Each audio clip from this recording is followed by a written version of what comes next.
চলো দেখে নেব এই মুহূর্তে তুমি যার কথা ভেবে রিডিংটা দেখছো তার এনার্জি কী রয়েছে, তার এনার্জি তোমাকে নিয়ে কী রয়েছে, সে কী ভাবছে। তো তার মাইন্ড কিন্তু এখানে দেখতে পাচ্ছি পুরোপুরি খারাপ হয়ে রয়েছে, ঠিক আছে। মানে সে বুঝে উঠতে পারছে না সে কী করবে, ডিসিশন নিতে পারছে না, পুরোপুরি মাইন্ড হ্যাং হয়ে গেছে, ঠিক আছে। তো হতে পারে যে তার লাইফে কিন্তু কোনো একটা মেজর প্রবলেম হয়েছে যেটা তুমি জানো না, ঠিক আছে। তো এখন এই মুহূর্তে সে কিন্তু নিজেকে পুরোপুরি একাকী করে নিয়েছে এবং নতুন একটা শুরু জীবনের করতে চাইছে। আমি বললাম না একটা কিছু হয়েছে, তো তার লাইফে কিন্তু একটা অবশ্যই কিছু হয়েছে।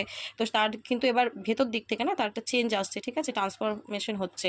তো এই সম্পর্কে কিন্তু ও এবার গ্রোথ চাইছে, সাকসেস চাইছে, অ্যাবান্ডেন্স চাইছে, ঠিক আছে। গাইড কিন্তু মানে গাইডেন্স কিন্তু তোমার পার্টনার পাচ্ছে, ঠিক আছে। ইউনিভার্সের তরফ থেকে ইউনিভার্স হেল্প করছে, ওকে অনেক বোঝাচ্ছে এই সম্পর্কের অ্যাকচুয়ালি ভ্যালুটা কী, ঠিক আছে। তো হতে পারে তোমার পার্টনার যদি এতদিন তোমাকে কিছু শেয়ার করছিল না, তো এবার কিন্তু করতে পারি এবং তোমার সাথে কিন্তু সে আগে গিয়ে কম্প্রোমাইজ করবেও, ঠিক আছে। কেন কি তোমার পার্টনার তোমার সাথে রিউনিয়ন চাইছে এবং নতুন শুরু, এই সম্পর্কটা সে নতুন শুরুও চাইছে, ঠিক আছে। তো এনার্জিটা কিন্তু খুব ভালো, এনার্জিটাকে ক্লেম করো, ইউনিভার্সকে গ্র্যাটিটিউড প্রে করো। ওকে চলো, থ্যাংক ইউ সো মাচ।